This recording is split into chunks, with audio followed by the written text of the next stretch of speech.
Tips with Tony. Tips with Tony. All about nutrition from your favorite dietitian. Everything you need to digest in your mind. Tips with Tony. Tips with Tony. Making you healthier one bite at a time. With Tony. Woo. Hello and welcome to the Tips with Tony podcast. I'm Tony Marinucci, your registered dietitian, helping you get healthy one bite at a time.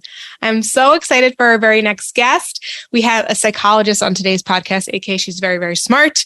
Her name is Jessica. She is very well known in the social media space.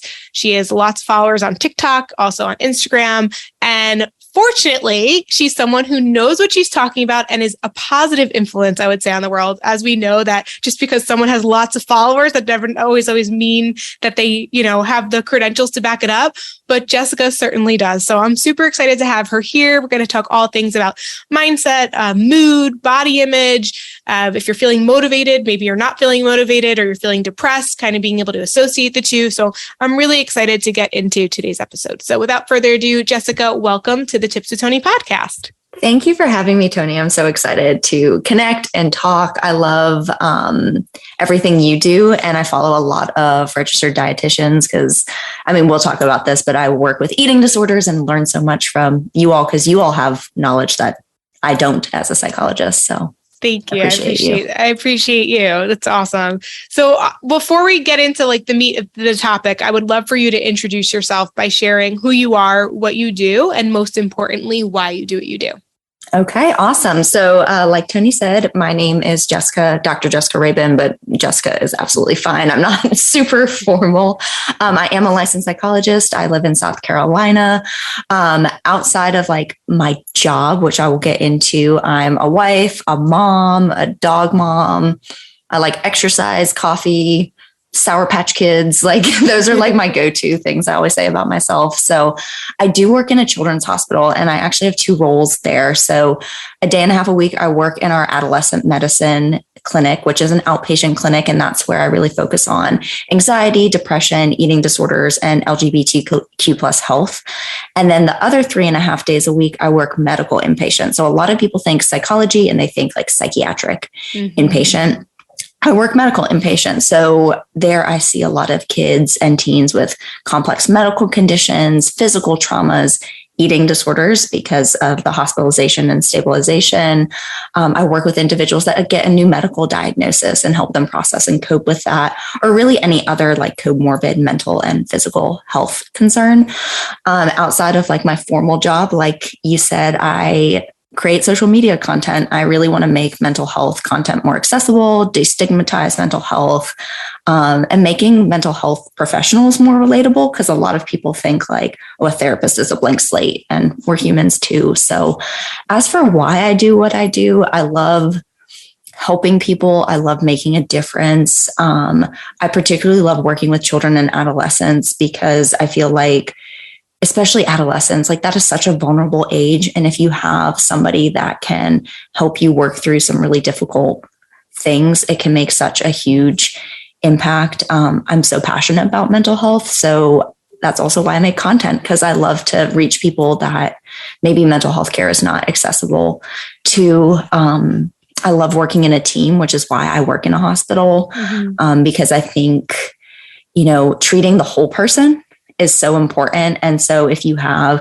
I work with registered dietitians, physicians, PT, OT, speech therapy, child life, and just that team approach, whole body approach is really important to me. So, yeah. Oh, that's so, so great. I think the fact that you work with children is even way, I feel do you feel when you meet a child, you can almost tell how they're going to grow up, or you know what I mean? If someone's struggling, I just feel that's so fascinating to be able to intervene so early on.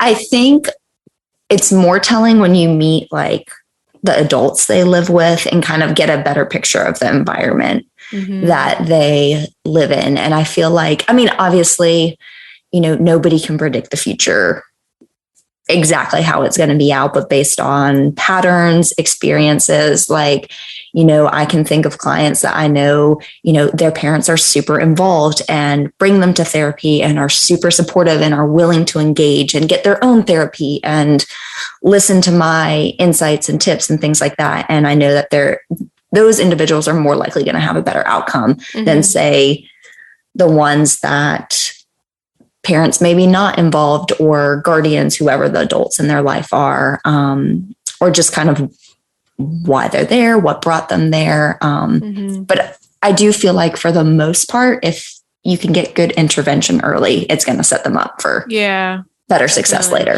I mean, like, I think back to the days when I was struggling with my body image and my relationship with food. And I mean, the earliest memory I have is like, I talk about it in my book, like 9 years old was like the pivotal moment for me. But I have memories from before 9 years old of being teased about my weight. I think 9 is when I started to question, like, I keep hearing this. So maybe that this is a problem. Maybe I do need to change my weight, right? So what would you say for you, if you're working with adolescents and children, when it comes to body image or a disordered relationship with food or full-blown eating disorder, like, what is there a specific age that you've caught up? Like, when are people starting to notice that, I'm not accepted, or therefore I should change my appearance? I would say, it definitely depends on the patient, and I alternate between patient and client since I work in a hospital. So I just always like to make that clear because people are a patient. I would say though, around middle school age puberty is when I see a lot of those changes. Like, maybe they are starting a new school environment and kids are meaner. And that's when like the bullying starts. I have those seen, especially with my children who have always been in larger bodies. That starts a lot earlier. And unfortunately, a lot of times it comes from medical professionals, like medical professionals saying like, here's your growth chart. You're way up in the whatever percentile. And then they get put on a diet like at 8, 9 years old. So I have seen a lot of that. And honestly, a lot of those for me and a lot of the medical doctors I work with, it's harder in the sense, like, I guess emotionally for me, like a professional who is supposed to be helping. And I think there's good intentions behind it. They're concerned about things. I think you just need more training. Oh, I would completely agree. A lot of the medical professionals don't have like nutrition training. And not even just nutrition, but like bedside manner and like how to like how to present the information. Yeah. And just to remember, especially pediatricians. Yeah. Like if you're working with a child, I feel like, it's still wrong. It still affects adults. Trust me, I've gotten triggered many times, but it's like for a child. Oh yeah. Like you Absolutely. have to be so careful how you word things. Yeah. But yeah, I see middle school. And then this isn't necessarily an age, but I see a lot of like body image, disordered eating disorder behaviors in my kids and teens that play sports, whether that be dance, track, or any, like that's another population I see a lot. And so depending on when they start really, especially if they're pretty good and competitive, that's another trend I've seen. Definitely. And you said you also focus on the LGBTQ community. I feel like that's probably prevalent there. Or, is it or no? Like body image issues. Cause I feel like they're just struggling to know how to feel in their body and what they quote unquote should be. Right. I work with a lot of trans and non-binary youth and teens, and I do see a lot of body image issues. A lot of it is related to gender dysphoria, but I also see a lot of disordered eating behaviors as a result of that, to try to get their body a certain way. So whether it's restricting eating to have a more masculine presenting body. So I definitely have seen those overlaps as well. Yeah. Oh God.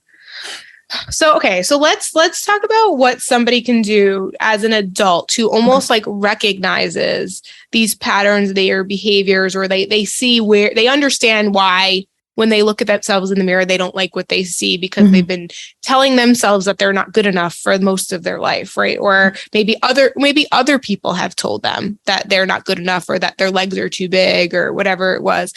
How does one begin to like flip the script and just break those patterns and just like let that be the past? Like let that be, that was in your childhood, that you're not that person anymore. You didn't deserve that then. You don't deserve that now. Like, how do we make that transition now to like almost like let that go? Yeah. So one, I love what you just said about like, that's in the past. That's not who I am, what people told me. Because one of the things I work with a lot, whether it's body image issues or just any type of like negative self-belief, I first ask people like, where does that belief come from? Like, is it something that you were told in childhood? Where does the belief that I'm not worthy because of my weight or whatever the belief is come from? And start to unpack that. And a lot of times we realize it comes from other people. It's messages that we received, whether it's from people in our lives or the media, and then challenge that. Like, that's more of a reflection of them. Like, it's a reflection of societal standards. It's a reflection of the bullies at school that made fun of you. It's not a reflection of you. I also often challenge, like, why does a specific aspect of yourself, like your weight, determine your worth? Like, why are you not worthy just because you are a human that exists? Challenging, like, what other qualities do you have about yourself? Like, and especially with my eating disorder patients or ones with disordered eating, I often, especially if they're really deep into it, I ask them, like, has this eating disorder, has losing weight, whatever it is, made you any happier? And usually the answer is no, because it's not actually about your body. It's not usually you're changing your body of what you're chasing. You're chasing happiness, health, feeling self-confident. And like, yeah, that may come with weight loss, but most often it doesn't. So one skill I'm really big on, or one area, is self-compassion. I am a huge fan of Kristen Neff, who does a ton of self-compassion research, and it has 3 components: self-kindness, mindful awareness, and common humanity. So self-kindness, being kind to yourself rather than critical. So learning how to challenge that inner critic. Like, if you say something critical of yourself, what is a kinder, compassionate way to respond to that? Or even like neutral. Like, a lot of people with poor body image can't even fathom saying positive things about the way they look. So they might say something negative, and if the positive thing seems so out there, like, what is a neutral statement? Like, what is like, oh, my arms help me lift my toddler. Great. That is wonderful, rather than tearing yourself apart. Mindful awareness is being aware of your emotions and how you're feeling, and not attaching judgment to it. So recognizing, like, I feel really, going back to body image, like, I feel really anxious going out in this outfit, and then not shaming yourself for feeling anxious or tearing yourself apart, just validating, like, I feel really anxious right now, and this is how I feel, but that's okay, because anxiety is a human emotion. And then the common humanity is recognizing that suffering is part of being human, and that we're not alone. So a lot of times, and I see this so often with body image, like, we feel like we're the only ones that are struggling, or we look at other people and say, like, oh, I could never be as confident as them, but we don't know what they're actually going through. And when we struggle, we tend to isolate ourselves and are very like catastrophic, like, this is the worst thing in the world. So recognizing, like, you know what, like, I might not fully love myself right now, but I'm sure there are other people that don't either, and that's okay. A tip I like to give a lot with regard to self-kindness, like getting away from that critical self-talk, is asking yourself, would you ever talk to your friend this way? Or, since you work with adults, if they have children, would you Yes. ever say this to your child? I use that a lot because I noticed that when I was using the, like, would you say this to your girlfriend, that just depending on the disordered relationship you have with your friends, you might say it to your girlfriend because sometimes it's almost like banter. It's like a funny, when women get together, not to generalize, but just from my experience, it's just been like, they'll get together and it's almost like topic on conversation. Like, oh, now I'm going to gain 20 pounds, or like, oh, look at my like chunky leg, whatever it, it's almost like a joke. Actually, maybe you can speak to this. I don't know if you posted this, but I did see something recently, actually, about like that you shouldn't even joke about, like, even though you're making a joke about your body, you really shouldn't even do that because it still signals to your like nervous system or something that like it's actually true or real, even if it's a joke. Is that factual? So I didn't post that, but no, that because if you think about it, like I joke a lot about like dark humor. Like a lot of people use dark humor to cope with traumatic events, but the emotion under the humor is still pain. So just like, oh, joking about your body, like usually when we joke about something, the emotion underlying it is not happiness or like joy. It's usually like pain or discomfort. And it's a mechanism to kind of deflect from that. So yeah, I would definitely agree with that. And also, so don't do that. Don't joke about it. It's not funny. It's not funny. If you joke about it, that gives other people permission to joke about it. Well, that's why I think they do it, right? That's the real reason. It's almost like a comedian, right? Like they'll be the first to talk about their weight on stage because it's almost like, well, before you can call me out about it, here I am going to call myself out about it, Yeah, absolutely. But yeah, no, I love that you use the children thing too, because I found it's a lot more impactful. It is. And people usually say, well, I'm different. Well, then asking yourself like, well, why? Why is this exception for you? Because it's not serving you. Right. And like how, and some people are very into mantras like, I am strong, I am worthy. And like that works for some people. It doesn't work for others. But I really think a lot of it is self-reflection and unpacking, like, where did this belief come from? And what am I truly seeking? Because usually it's not weight loss. It's like self-confidence. It's, joy. What is control? It's like the act of it is like the part that you're really wanting. It's not even the result. It's like you just want to have control over something or. Oh, absolutely. Which some control isn't bad, but when it comes to like eating, rigidity, body image, it can definitely be. Yeah. Actually, let's go there because I think I actually feel like that's great that you just said that some control isn't bad necessarily. It's always like to the extent, like at what level of control should someone be like aiming towards, like, because I feel like there's like this whole thing about like just go with the flow. And then like I think people are so caught up in the extremes, right? It's either like having extreme control over a situation or just trying to be like carefree. And I just don't think I would be able to function in either of those spaces full time. I don't think that's possible. So I like to like use the word flexibility. Like I like when I think of like control or making a plan for anything, body image, eating, but also just like in life. Like it's good to have kind of like a blueprint that allows for flexibility so that if you are like, if the plan doesn't work out, you're not going to fall apart. Cause that's where like, if you're like too controlled, like I need to eat this certain thing, I need to wake up at this certain time to do my certain workout, life happens. And if we don't allow room for flexibility, that's when it's going to negatively impact our mental health because then we become super rigid, we get anxious, overwhelmed. And on the other extreme, like if we feel like we have no control at all or out of control, that can also get us into trouble. Like there needs to be, I guess, some guidelines, some blueprint. And that's going to vary on the individual, like how much structure is healthy for me.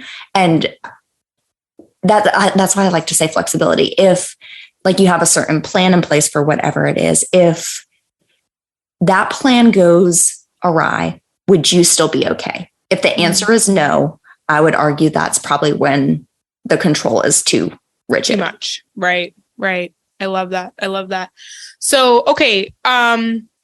So I guess going off of that, because I think where people might struggle, they struggle with consistency because they're trying to like control too much, or maybe they just like haven't really come up with any kind of a plan and they're kind of just like trying to wing it. And then they're wondering why like they're not making progress, whether it be like their fitness goals or their health goals, or just like maybe even just starting a morning routine or something that is important to them.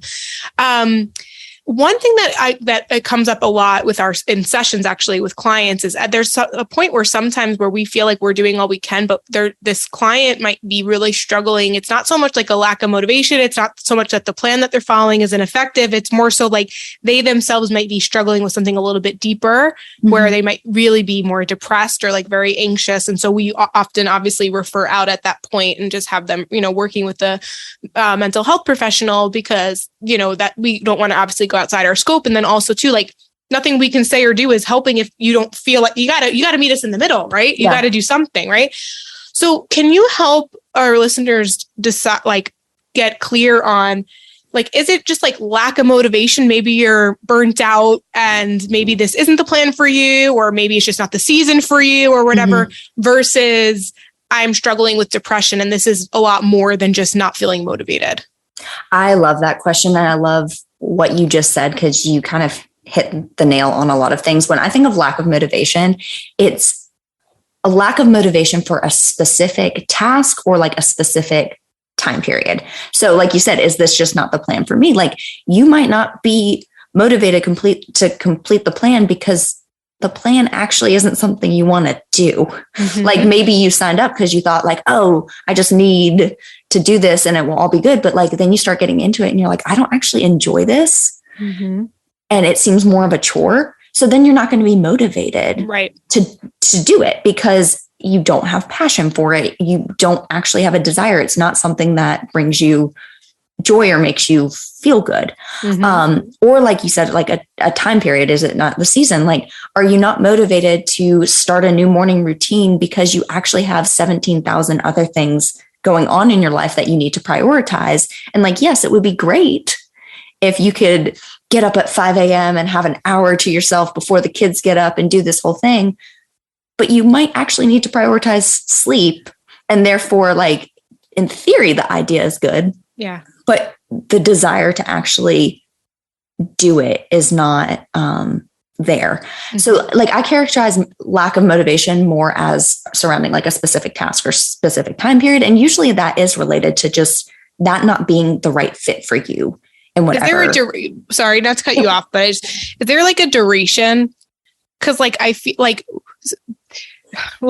I hear you loud and clear, but I feel like the listeners, like they can be very impatient. So in their mind, it's like, well, I've been feeling this way for like a week or a month, or like, is there a certain time frame of when it's like, it's still considered lack of motivation because it's, it just because it's been, I don't know, X amount of months, it still could be that it's just not the right season for you. So I wouldn't say there's a certain time period. Like I wish I could be like, yes, if it's been 30 days, like, but I guess the question would be is, have you been still working towards the same goal for that couple of weeks? And maybe it's not actually then the weeks, it's the goal, if that makes sense. Like, yes. Or is it, I've been feeling not motivated at all for a week, but also this has been a really hectic week at work and I had to get, and once I get those things done, let me see how I feel towards this goal. And it might also help clarify it when I talk more about like depression. So like we do see lack of motivation in depression, but depression is a mental health disorder. Lack of motivation is not. And so like with depression, we see this like low mood most of the day, nearly every day. And that does have a duration. That has to be at least 2 weeks.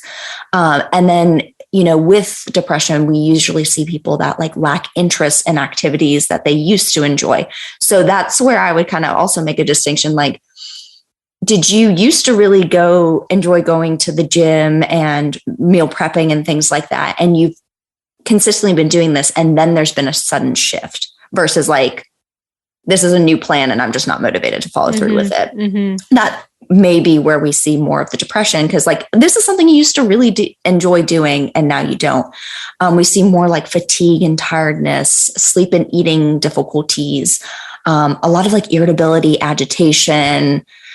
People often like describe it as being like slow moving. So it's not like I don't want to do these things. Like it's I physically don't have the energy to do them. And then we obviously have like things like feeling worthless, guilty, thoughts of death and suicide.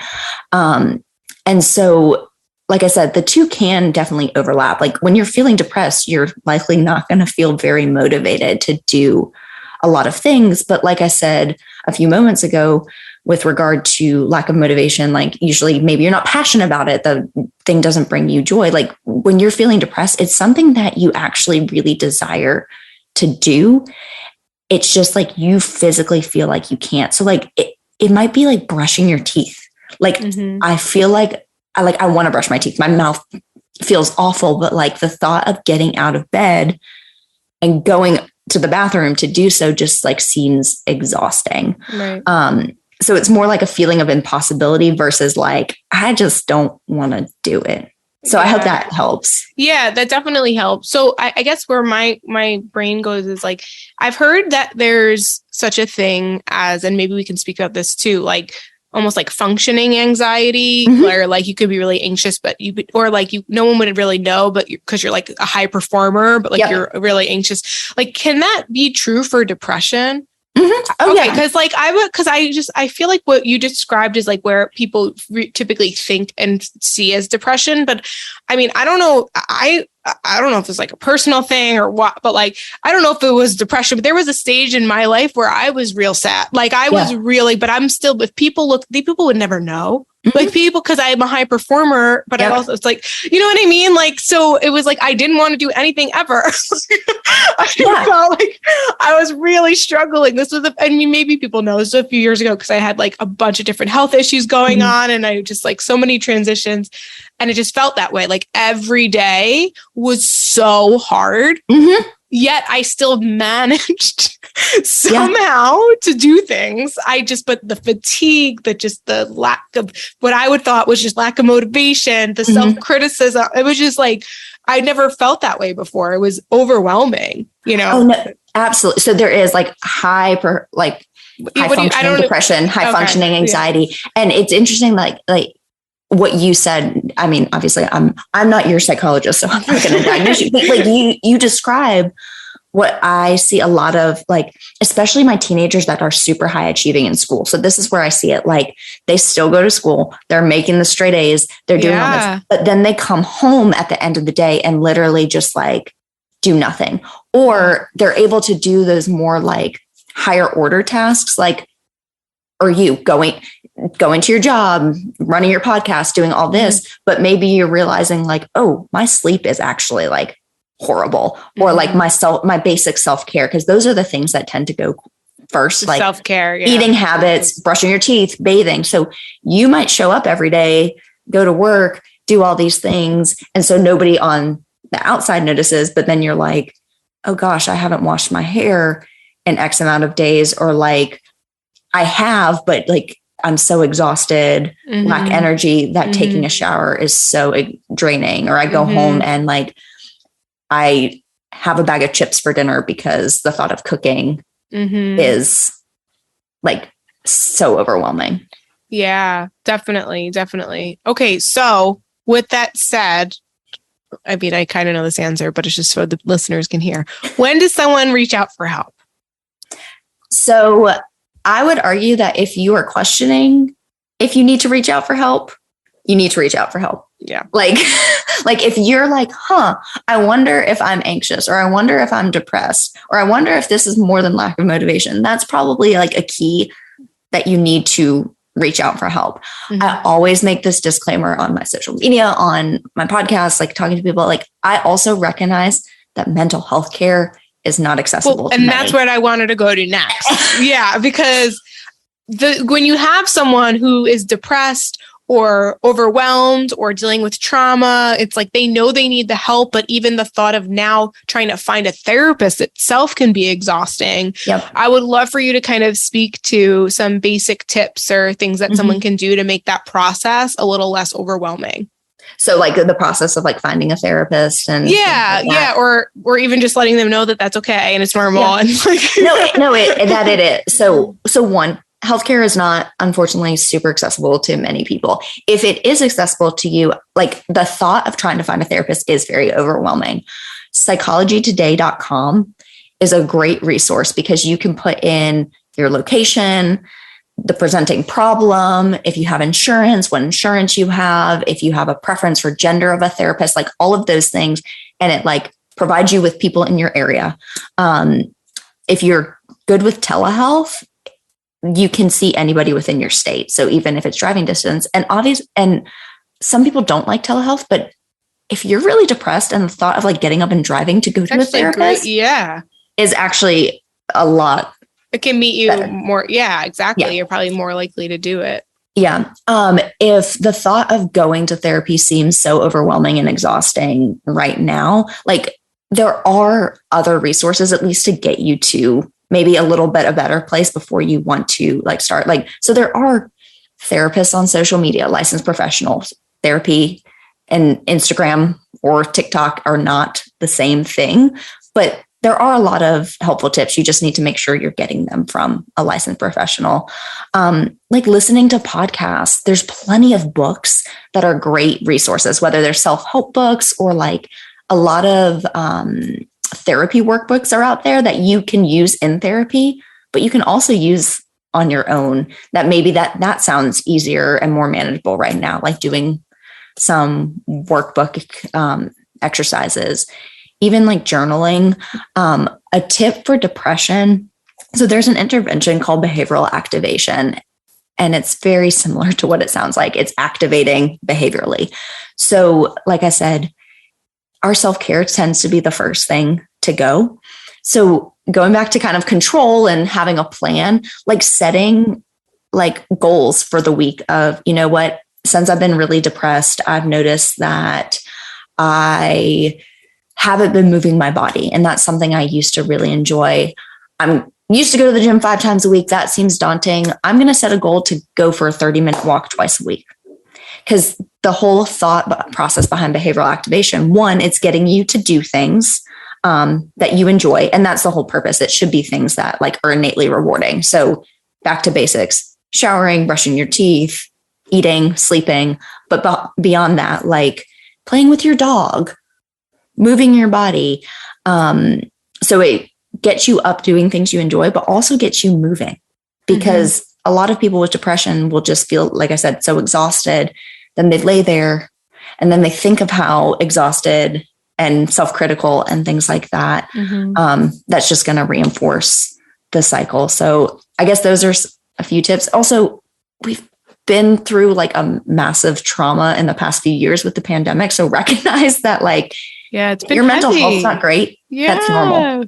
Yeah, we're picking up from all different. You might have personally been affected. You could have lost someone to COVID. You could have gotten COVID yourself and had a terrible reaction. Just the like intensity of the world and what's went on and what's going on. Like, it's a lot. It's a lot.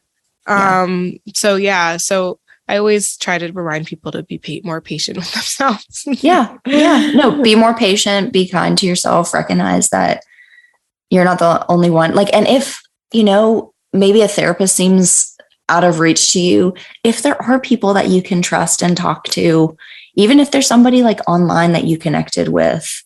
I know like for me, there's a lot of mental health professionals I've connected with online, and we just have like group chats that we can just like vent about how we're feeling and what's going on. And sometimes venting is not the same as therapy, but can be a good outlet and helpful, just to know that somebody's there listening. Definitely. So I don't know if you mentioned this in the beginning, but why did you decide to go into therapy? I feel like we didn't. I don't know if we. I didn't actually mention that. So, I actually went to college to be a chemistry major and planned to go to pharmacy school. And then Yeah. So then my freshman year, my cousin actually died by suicide. And so thank you. So I, after that, was still a chemistry major, but I started volunteering for a crisis hotline, taking phone calls for individuals who are suicidal and mental health crises. And even though I really enjoyed that, I was like, no, I'm still going to like do my plan that I've had since I was 12 years old and talk about planning and control issues. No. And then I took like an intro to psychology class my sophomore year in college and loved it. And I was like, maybe I could do this as a career. And originally my plan was just to do research. Like I did not plan to do clinical work. I wanted to do more research on like suicide and things like that. And that's what I did in graduate school. But when you go to a clinical psychology program, you have to do clinical work. And my program was a generalist program, meaning we had to do at least one rotation with children and one rotation with adults. And it was also integrated healthcare focused. So we had to work in medical settings. And I always tell people like I landed on the child rotation on a whim because nobody else wanted to do it. And I fell in love working with kids and teens. And then I got to work in medical settings. And I was like, this integration of physical health and mental health is really cool. Like I have long been interested in like physical health, nutrition. I did sports growing up, like exercising is one of my coping skills. And so that kind of changed the trajectory. And that's how I kind of ended up where I am now. Wow. Well, thank you so much for sharing that. I unfortunately lost my best friend to suicide in 2013. Okay. And so it really changed the game for me too. And just like the way in which I approach things and just being really helping, like a lot of my content you'll see, I'm always like, your physical health only matters if your mental health is strong. Yeah. Like it's really absolutely. Your mental health matters the most.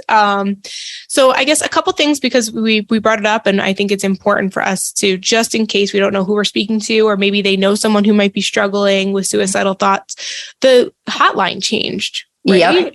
It just changed on the 16th of July. Yeah, I have to be more vocal about that. I'm going to put it in the show notes, but do you know it off the top of your head? It's just 988. 988. Okay. Yep. So if you or anyone you know, go ahead. Yep. Yes. So it's 988. So if you know anyone you know is struggling, and what should someone expect if they were to call that hotline? Someone will be on the other end. Yep. Someone will be on the other end. And so it's been a while since I've worked on a hotline, but really the person is a trained professional in the sense of working on the hotline. They're not necessarily always like a psychologist, but my training, I had to do like 40 hours of like training plus like 40 hours being supervised on the hotline. So it's not like just Joe Schmo off the street. Right. And a lot of it is, having someone actively listen to you. They can provide resources for you in the area. So when you call 988, it will go to, if there is a local crisis line for you, which is helpful because then they know the local resources.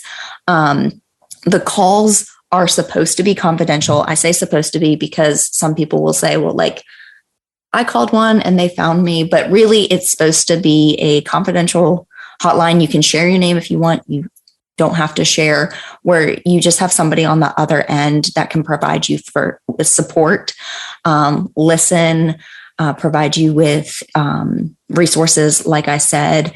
And if you are in a crisis and can't feel safe, if you are willing, they can get you help to get you to a local emergency room. Also know that you don't have to call if you are in like an acute crisis. If you're just having like a really bad night and need to talk to someone, even though you might not be actively suicidal or thinking about hurting yourself, but you just are really struggling, you can call for those reasons too. That's very helpful. Thank you for sharing that. I think You're welcome. It's important. Yeah. And I know that, our expertise, I mean, yours is far and but mine ends at a certain point, but I'm always here to like, if anybody just needs to talk or to, if I can point someone in the right direction, my DMs are always open for that. So I just want people to always know that. So, but Jessica, this has been so good. Is there anything else you want to add or share? Maybe something we didn't talk about, that topic that is on your heart or anything? Nothing is like really coming up, but no, like I think just the overall message, like if you're struggling, know that one, it's okay to struggle. Like we are all human. No human has ever gone through life never struggling.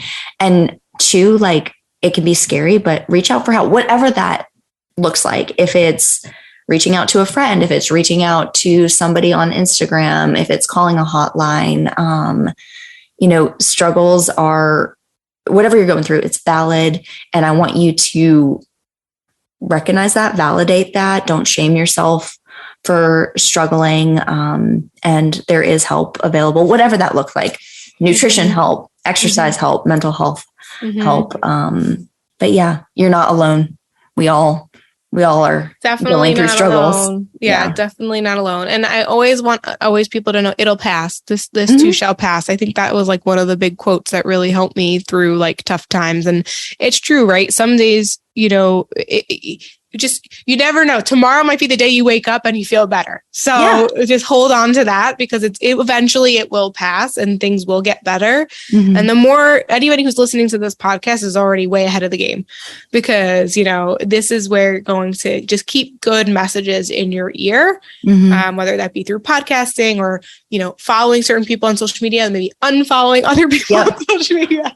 Oh, that's a great point. Like, especially with how social media is, if there are people that like don't make you feel good, unfollow them. It is. Block, report. I'm a huge reporter, by the way. Nobody knows this about me. Like, I keep it really on the DL. But if I see something I don't like, I report them immediately.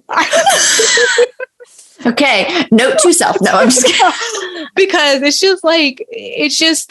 just too much BS out there. And I just don't think that, it should go. I mean, I hope no one ever reports me. I would really be devastated if I ever lost my account. But I really know it's like, I'm a quick reporter because there's just too much ridiculousness. I mean, I'm not going to do it if it's like clearly a joke and like they're not, but if something is harmful or completely misincorrect or spreading wrong information, like I'm going to report them. Okay. So yes, with more context, I definitely do that too. And I don't know why this just came up, but when we were just talking about that too, like, I guess another thing to leave with, like a lot of people are very like, it's very good to have like positive mindset, positive messages and things like that.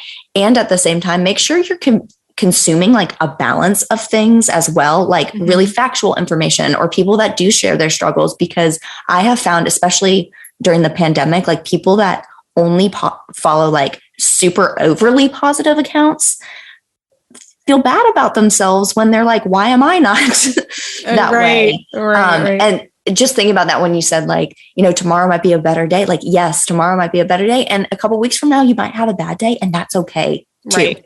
Like, just because you have a really good day doesn't mean you're going to stay on that high forever. And that's okay. And just because you really have a really bad day doesn't mean you're going to stay in that low forever, because we're human and we're complex. Definitely. Yeah. Oh, this has been so helpful. Dr. Jessica, apologize. Where can be, I'm just like so casual. I feel so bad. I never even use last names on this podcast. I'm like, I go on other people's podcasts and they're so professional and they have like, they do a little bio. All that. I'm like, nope, we're just talking and moving. But Dr. Jessica, please share where people can find you, follow you, reach out with if they have any additional questions. But to be clear, guys, she's not going to give you therapy through her DMs, but she will answer short questions and point you in the right direction if she has the resources available. But where can people do that if they want to reach out to you? Absolutely. So on TikTok and Instagram, my handle is at Jessica Leigh, PhD. Leigh is Leigh. And then I also have my own podcast, Psych Talk. And Tony's going to be on my podcast here shortly. Yay. So everything like mental health, I have a ton of different episodes. And I always tell people, like, if there is something I haven't talked about that you would love to hear a podcast episode about, reach out to me. Like Tony said, I won't do therapy via DMs, but like quick questions or like even content suggestions. I love taking content suggestions because I want to make my content for people. It's not for me. It's for people. So whatever can be helpful. So awesome. Thank you so much. It's been so great having you here. Guys, make sure you give Jessica a follow on Instagram and TikTok. I will put all of that in the show notes. Also, if you haven't subscribed to the Tips with Tony podcast, make sure you hit that subscribe button. When you are subscribed, a new episode comes out every Tuesday and Thursday, and you'll get notified. So that is it from us today. Thank you so much for listening. As always, this is Tony Marinucci, your registered dietitian, helping you get healthy one bite at a time.